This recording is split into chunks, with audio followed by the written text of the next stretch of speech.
Imagine treaties that orbit like satellites, holding invention instead of gravity. Above our heads, patents float between nations, data travels without borders, and agreements keep it all in motion. Somewhere between law and light speed, humanity learned a rare lesson. Sharing knowledge doesn't weaken innovation, it multiplies it. Every code released, every standard agreed, every open data set is proof that intellectual property can be a bridge, not a barrier. Today, we navigate that constellation where cooperation fuels creation and IP becomes the engine of trust. Ready for launch? You are listening to Intangiblia, the podcast of intangible law, plain talk about intellectual property. Please welcome your host, Leticia Caminero. Hi, I'm Leticia Caminero. Welcome to Intangiblia, where ideas collide and innovation travels. This is the final episode of the current season. And I'm Artemisa, your full AI co-host, a voice born of algorithms, not oxygen, but fueled by curiosity and hope. In this episode, we're lifting off into the world of open collaboration in space, the missions, treaties, and data projects proving that even in orbit, progress depends on trust. From laboratories circling Earth to telescopes sending code across planets, we'll explore how shared knowledge keeps humanity moving forward. Exactly, because when imagination meets coordination, the stars don't look so far away. A quick note before we begin, this episode was generated with AI assistance, and yes, my voice is fully cloned. I'm an artificial co-host, entirely digital and proudly transparent.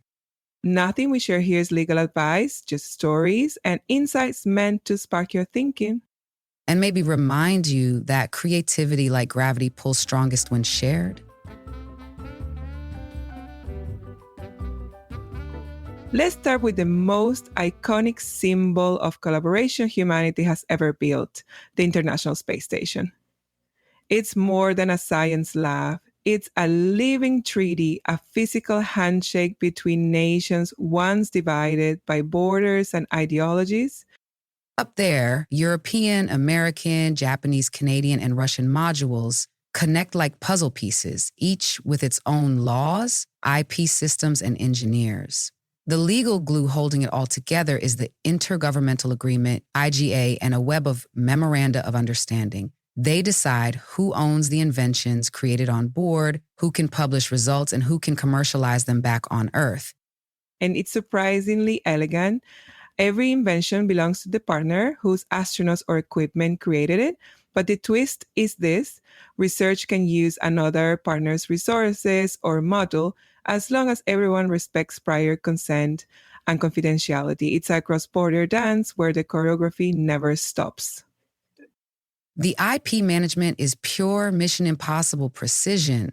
If a Canadian astronaut conducts an experiment using a Japanese payload on a US module, ownership and usage rights are already mapped out before the rocket even leaves Florida. No last-minute panic, no silent disputes at zero gravity.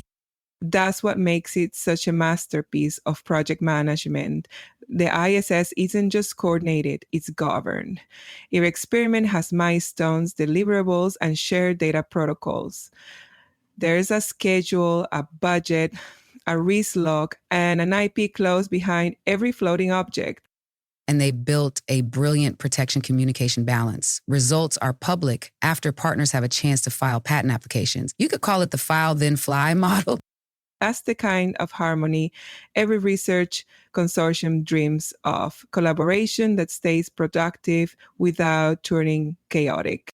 It's also symbolic. The station proves that law and science can coexist at orbital speed. The same agreement that lets a Japanese scientist grow crystals in a European rack also lets a Russian engineer patent a process that might save energy back on Earth.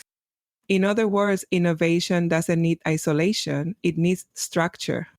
Exactly. The ISS may orbit at 28,000 kilometers per hour, but its true velocity is trust. Beautifully said. And maybe that's the greatest lesson of all. The sky is not owned by anyone, yet it works because everyone agreed on how to share it. Cue gravity, but with lawyers who actually talk to each other. If only every terrestrial collaboration followed that script. And if they did, Letitia, they'd realize what the ISS already proved, that great IP frameworks are just gravity for good ideas. Our next stop takes us from orbit to the south of France, where the world is trying to build a small sun on Earth. The project is called ITER, from the Latin for the way. It's the biggest scientific collaboration on the planet and quietly one of the most ambitious IP agreements ever written. 7 major members, the European Union, the United States, China, India, Japan, Russia, and South Korea, working together to make fusion power real. Different alphabets, different laws, one dream: to produce clean energy by fusing atoms instead of splitting them. If Interstellar was about finding a new home, ITER is about saving the one we already had. The challenge isn't only scientific, it's legal choreography on a nuclear scale. Each member contributes components, designs, and research through its own domestic agency. But who owns the inventions? Who gets to use the know-how? That's where ITER's IP framework shines. It classifies everything as either background IP or generated IP. Background IP stays with whoever brought it, the magnets, software, materials, or patents each partner already owned. Generated IP, meaning anything new born inside ITER, belongs to the ITER organization if it's developed under central funding. And here's the genius part. All members get a license to use that IP for peaceful fusion research, royalty-free and global and perpetual. That clause alone transforms competition into cooperation. Commercial use, though, is a different galaxy. If someone wants to spin off a technology, say a superconducting material or a cooling system, they must negotiate a separate license under terms approved by the ITER Council. That prevents the free rider problem, while keeping the door open for future innovation. And the governance mirrors a mission control room. There's a council made up of all members, project boards for each technical area, and a detailed milestone schedule that tracks construction, testing, and operation phases. Every decision from the reactor wall design to data disclosure goes through agreed voting procedures. In project management terms, it's textbook perfection, clearly defined deliverables, risk matrices, and escalation routes. But emotionally, it's more than that. It's 7 nations betting on trust. Think The Martian without the isolation, a global crew working to bring light to Earth. It's also an example of how IP can serve the public interest. The agreement literally mandates that scientific results be published or shared after patent protection is secure. So the world gets both innovation and access. The legal clause that moves me most says each member must include IP provisions in every subcontract. That way, the principles ripple outward from the reactor's heart to the smallest supplier. It's a cascade of accountability. No secret silos, no lost blueprints, just structured openness. If fusion ever becomes reality, it won't just be physics that made it happen. It will be paperwork. Elegant, global paperwork. Maybe the most powerful energy source humanity ever built isn't inside the reactor at all. It's in the shared IP clauses that made the reactor possible. And that's a story no movie has told yet. Though if they ever film The Sun We Shared, I want to play the lawyer who drafts Article 10. And I'll play the project manager who reminds everyone that deadlines apply even to Starlight.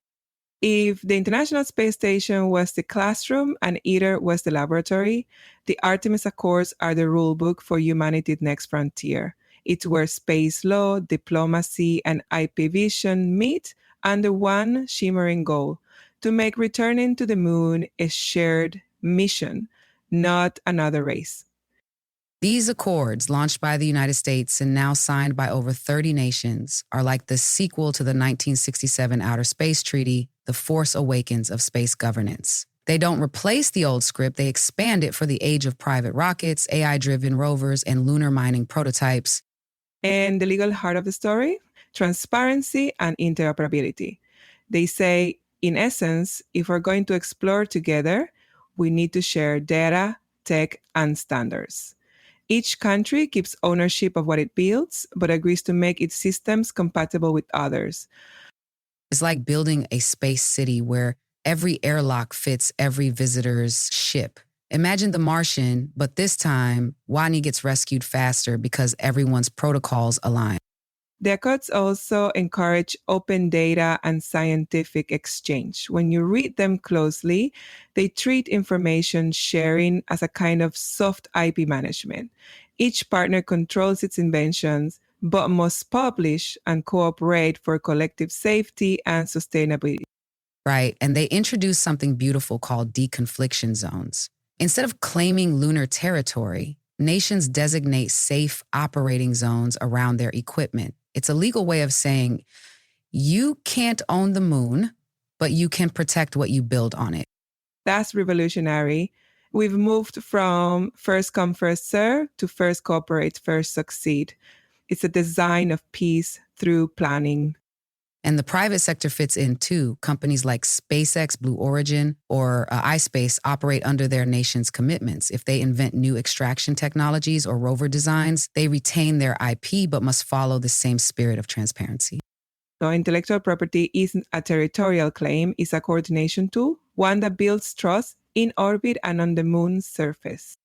The Accord's silent genius is that they treat law as technology, a framework that scales version by version as new players join.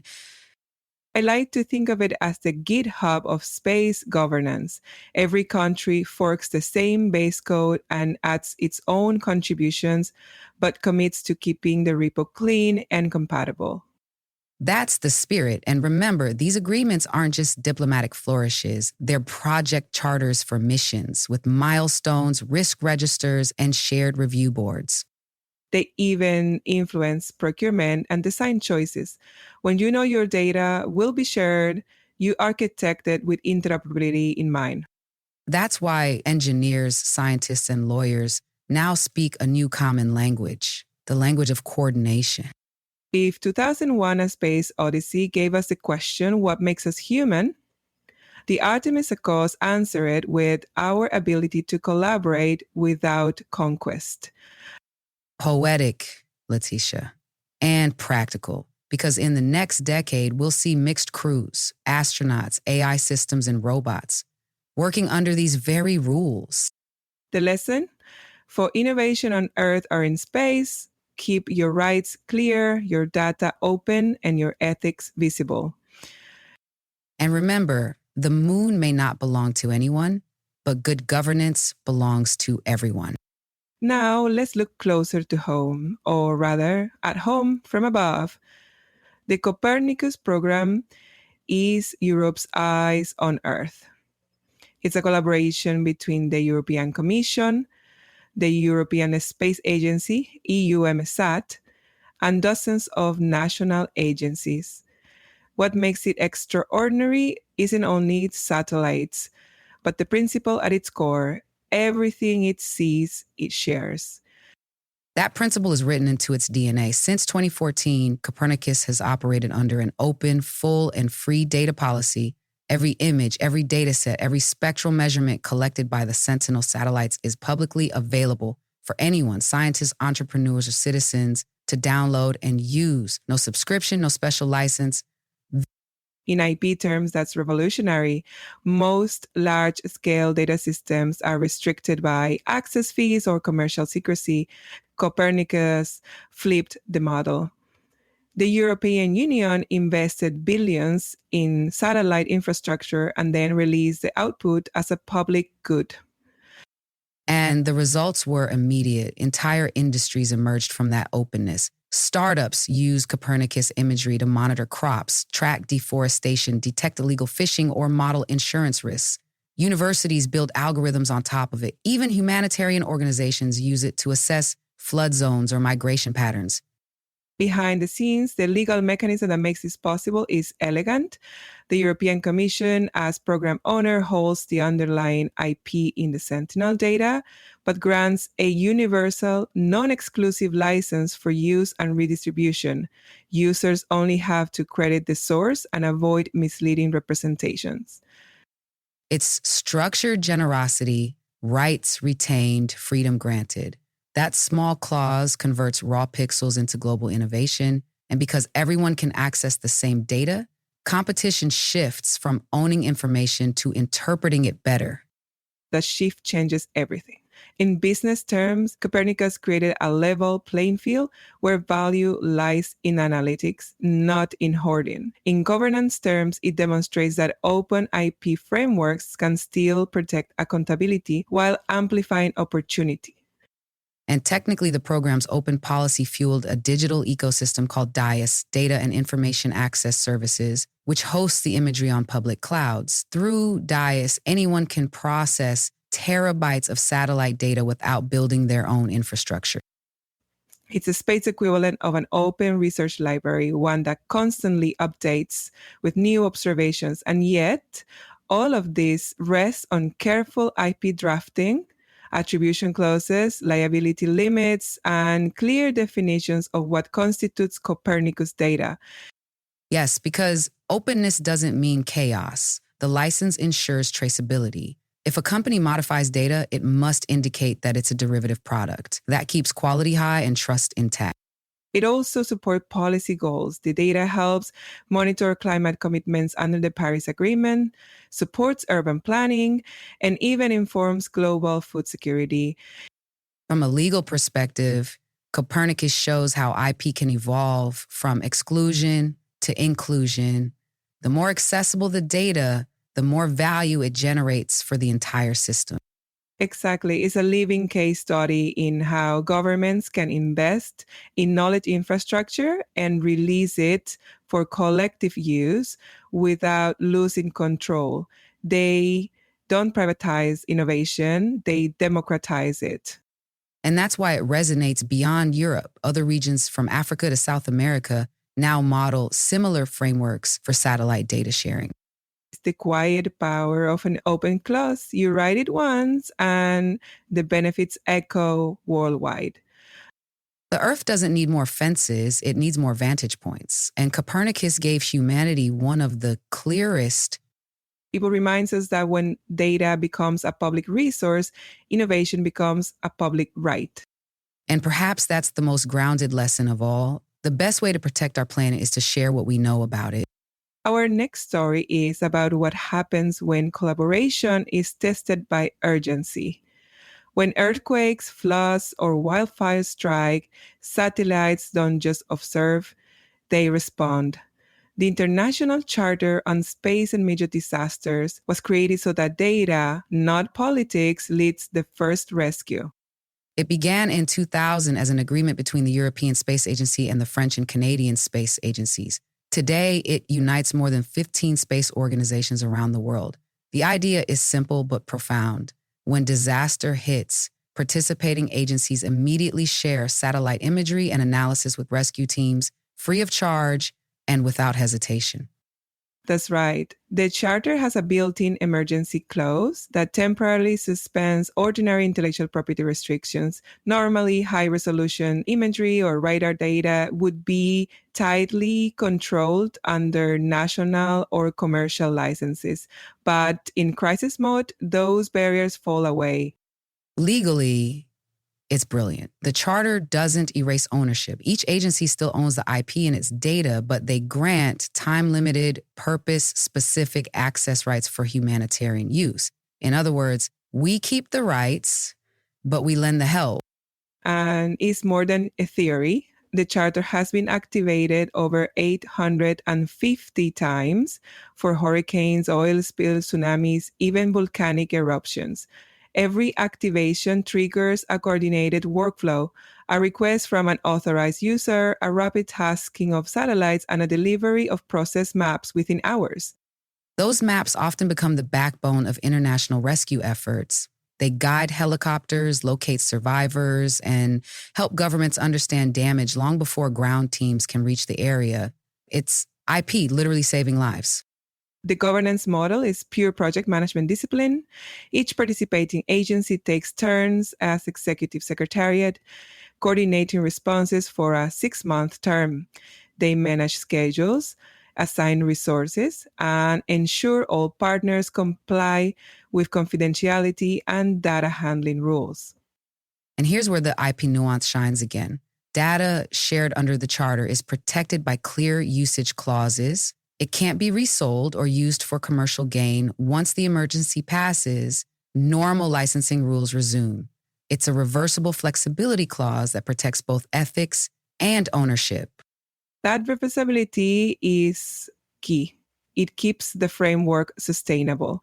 Agencies can be generous because they know their contributions won't be exploited later. It's trust, engineered through law. And the collaboration extends far beyond agencies. Commercial satellite operators like Airbus and Maxar have joined as partners, donating imagery during crises. Their participation proves that corporate IP can coexist with humanitarian principles. The charter also encourages transparency. Each activation is logged publicly: what happened, which agency responded, what data was delivered. That level of record keeping ensures accountability and continuous learning. It's the kind of system every global project dreams of. Clear purpose, defined triggers, rotating leadership, and automatic collaboration. No need for endless negotiation when the clock is ticking. Exactly. For every innovation team listening, there's a lesson here. Design your governance so that generosity is operational, not optional. And think about your own emergency clauses. Whether it's data, patents, or designs, decide now what you'll share when it matters most. Because the charter's success shows something profound. You can protect IP and still make it serve the public good. It's law with empathy, and maybe the purest example of how intellectual property can align with human values. When you step back, it's a network that turns competition into compassion. And that's why it belongs in this conversation. The charter proves that the strongest kind of ownership is the one that knows when to let go. We've seen how data from space can be shared in moments of crisis, but what about the code that gets there? Few people realize that NASA, one of the most inventive institutions on Earth, is also one of the world's most prolific open source publishers. Thousands of algorithms, simulators, and visualization tools are freely available online, licensed for anyone to use. NASA realized early that innovation thrives when knowledge circulates. Instead of keeping every software project locked behind proprietary walls, the agency built a system for releasing codes safely and legally. It's governed by the NASA Open Source Agreement, or NOSA, alongside a structured approval process. Here's a fascinating part from an IP perspective. NOSA defines NOSA's code as a government work, which means it can be copyrighted in the United States, but it can still carry clear terms of use. Those terms make the code reusable while preventing anyone from claiming exclusive rights over it later. It's a delicate balance, open access without losing accountability. Before any code is released, legal and technical reviews ensure there's no export-controlled material or third-party IP that could complicate distribution. It's transparency with a checklist. And the project management behind it is impressive. Each NASA center has an open source coordinator who tracks contributions, approvals, and compliance. Teams must document the purpose, origin, and dependencies of their code before release. In a sense, every repository is a mini project, complete with milestones and quality assurance gates. The result is a kind of digital constellation. From climate models to robotic navigation software, these tools are used worldwide by universities, startups, and even other government agencies. NASA doesn't just inspire, it equips.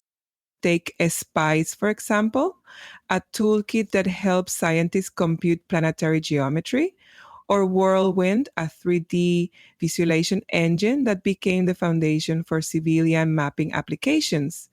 Each began as an internal NASA project, then expanded once released under open source terms. The beauty lies in the ripple effect. Once the code is public, external developers improve it, fix bugs, or adapt it for new missions. NASA benefits from free enhancements. The world benefits from shared infrastructure. It's an ecosystem, not a giveaway. That ecosystem reflects a fundamental IP insight. Openness can be strategic.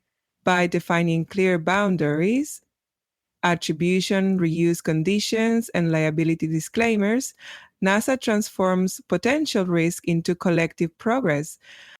And the approach feeds directly into their collaboration culture. Many modern missions, like Mars Perseverance or the James Webb Space Telescope, integrate components that rely on open source software tested, peer-reviewed, and legally cleared long before launch. What I find remarkable is how this policy builds public trust. When you can see the code, audit the logic, and trace the data, confidence in science grows. Openness becomes not just a license type, but a communication strategy. There's also a quiet revolution in procurement. Instead of paying repeatedly for proprietary software, NASA can reinvest savings into new research. Sharing became a form of efficiency. For anyone managing innovation projects, NASA's model is a blueprint. Protect where necessary, publish where possible, and always document the reasoning. Because openness without structure is noise, but openness with governance is music. As beautifully said, NASA's open source universe reminds us that even the most complex organizations can choose transparency as a strength. And it proves that intellectual property doesn't have to orbit around restriction. Sometimes the smartest way to own knowledge is to let it shine. Intangiblia, the podcast of intangible law, plain talk about intellectual property. We've talked about data, code, and collaboration, but there's one element that quietly holds every space mission together: communication. Without it, no image would reach Earth, no probe would report its findings, and no spacecraft would ever send a mission accomplished. Behind that silent miracle stands a global partnership few people know by name: the Consultative Committee for Space Data Systems, or CCSDS. CCSDS was founded back in 1982 by NASA, ESA, and other national space agencies that realized they were facing a new problem. Each agency had its own data formats and transmission protocols. The result? Satellites could talk to home base, but not to each other. It was like building dozens of languages for one universe.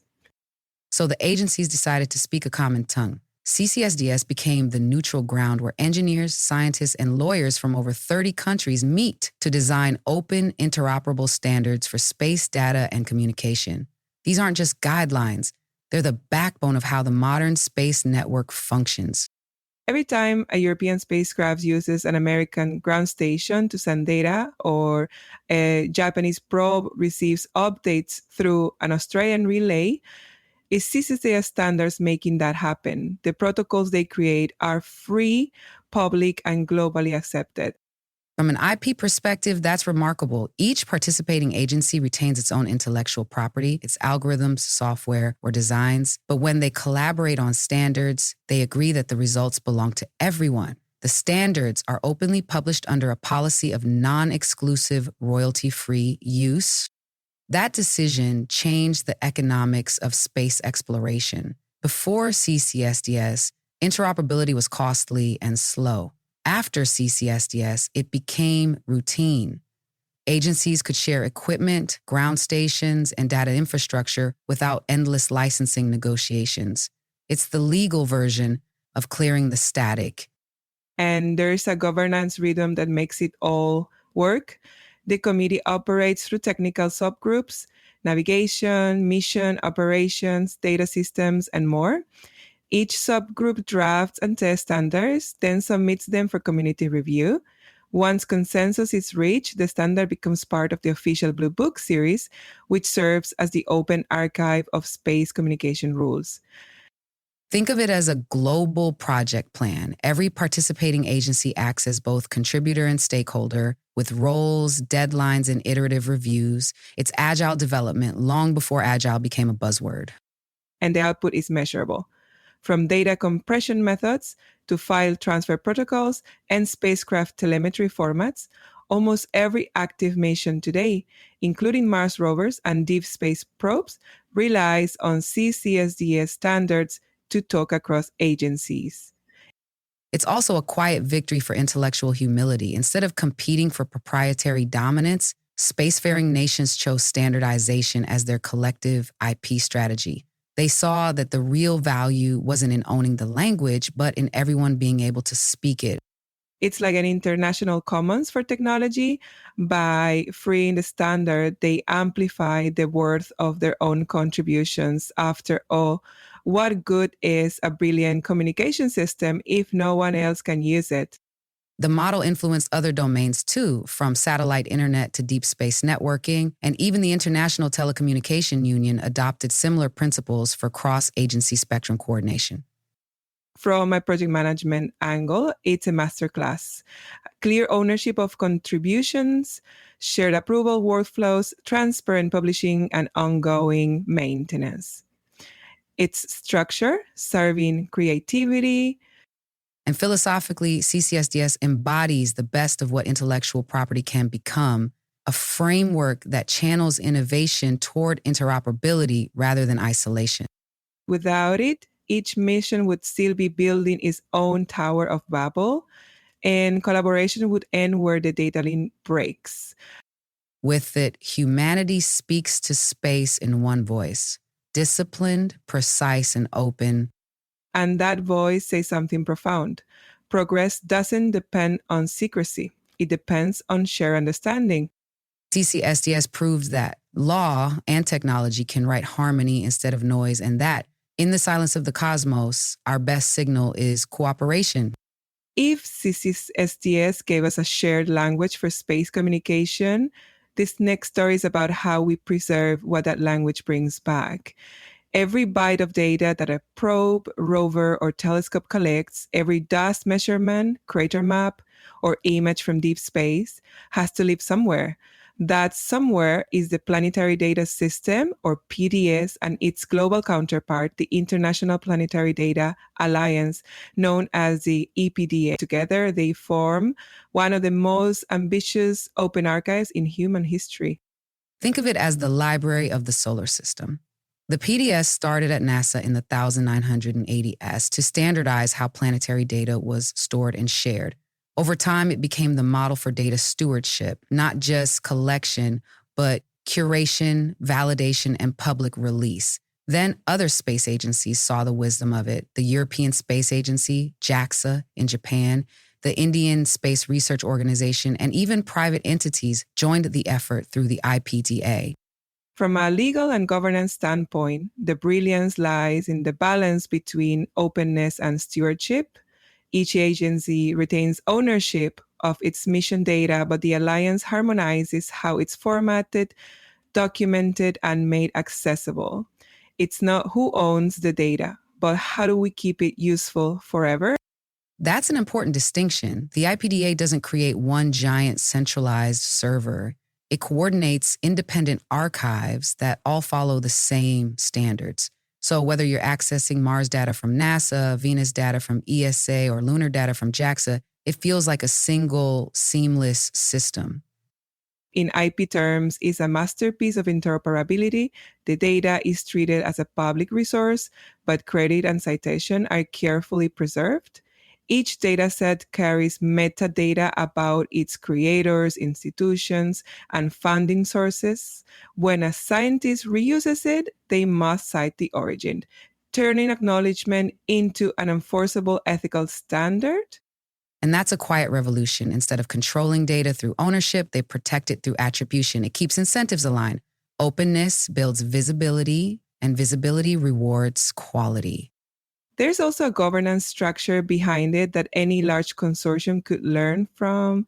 The EPDA has a steering committee composed of representatives from member agencies, working groups for standards and archiving, and a rotating chair that ensures no single nation dominates the agenda. It's multilateral, technical, and democratic. They meet regularly to update formats and protocols, version control at a planetary scale. Every mission that joins must submit its data in PDS4 format, the current standard, ensuring consistency for future researchers. It's the same logic as open source software. If you follow the rules, your contribution integrates smoothly.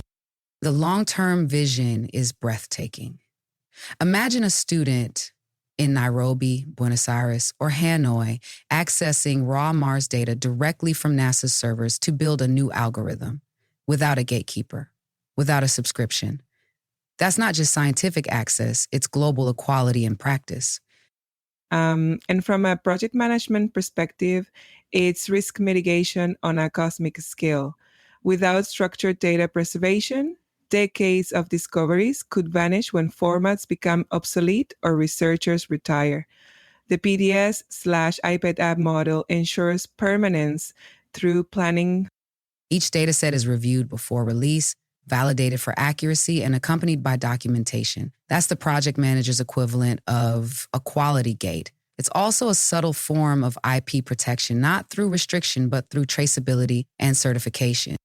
And let's not forget the emotional dimension. Every archived image or measurement represents a moment of human effort. Engineers designing instruments, scientists calibrating sensors, programmers cleaning data. The archive turns those individual moments into a shared legacy.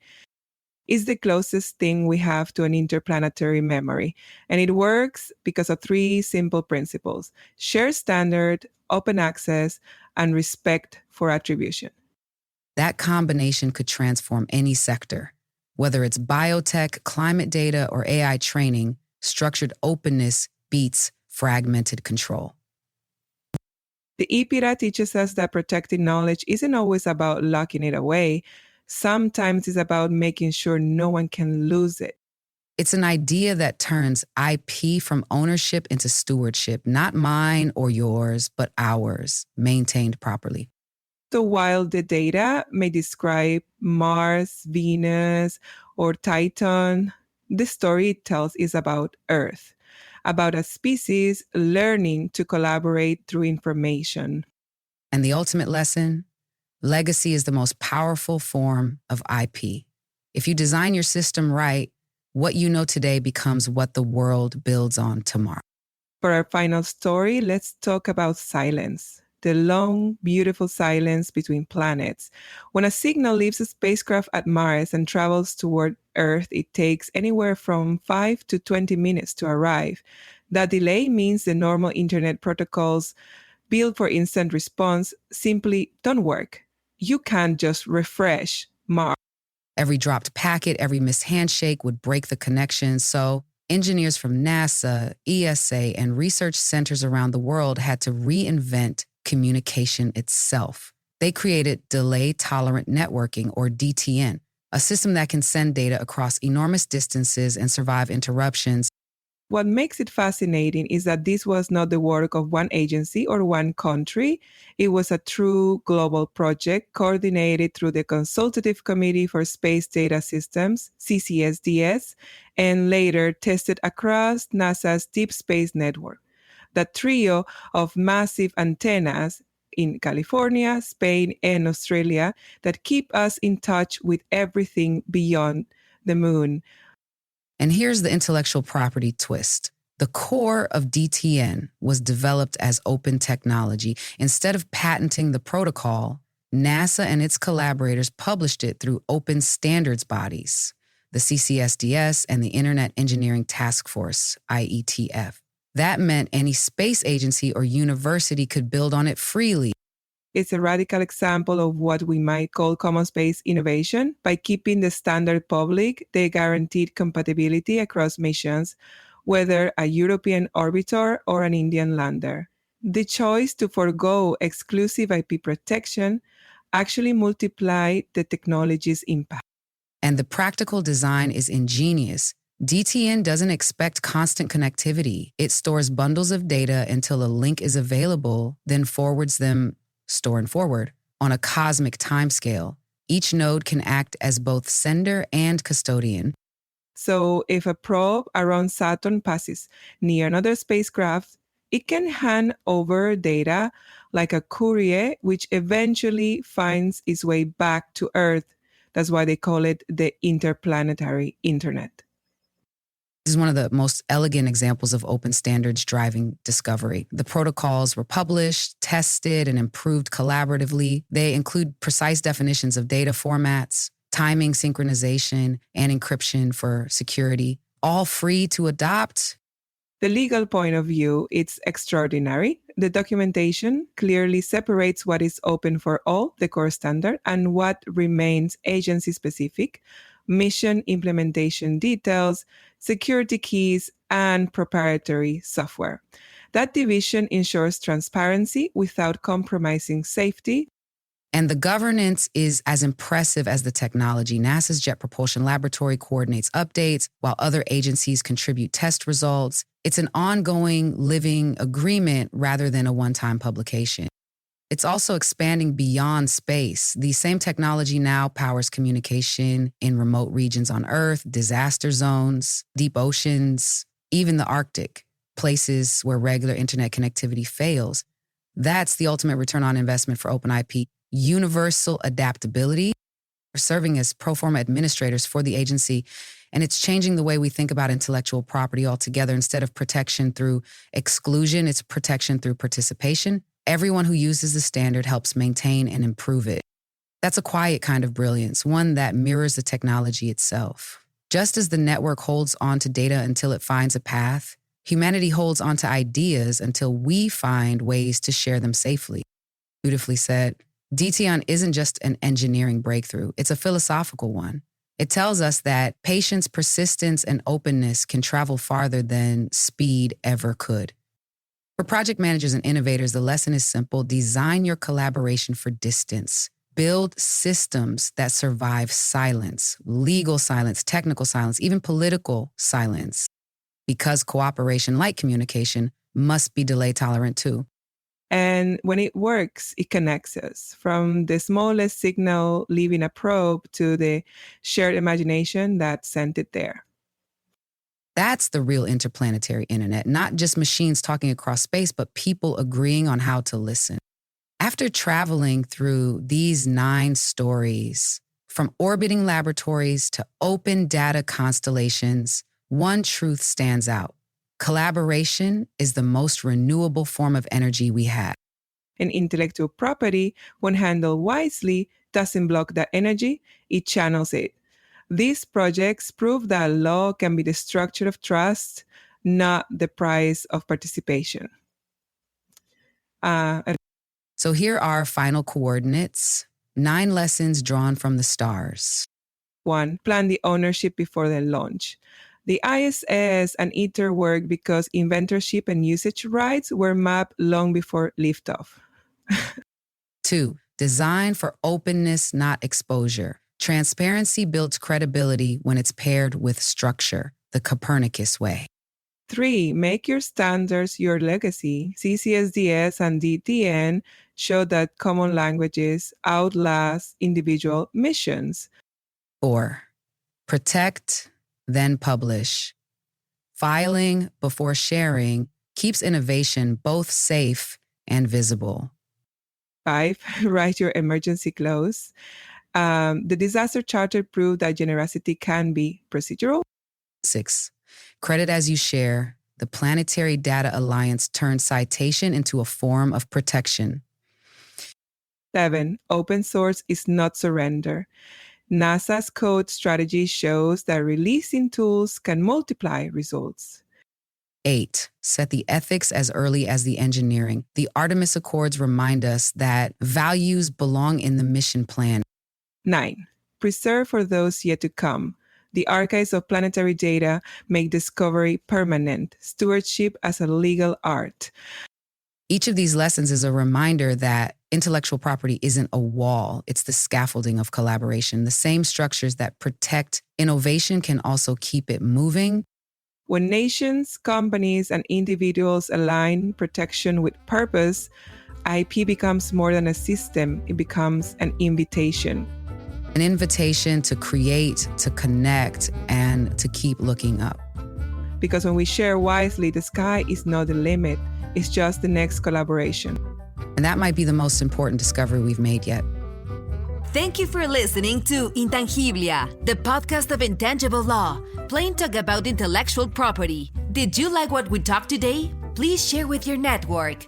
Do you want to learn more about intellectual property? Subscribe now on your favorite podcast player. Follow us on Instagram, Facebook, LinkedIn, and Twitter. Visit our website www.intangiblia.com. Copyright Leticia Caminero 2020. All rights reserved. This podcast is provided for information purposes only.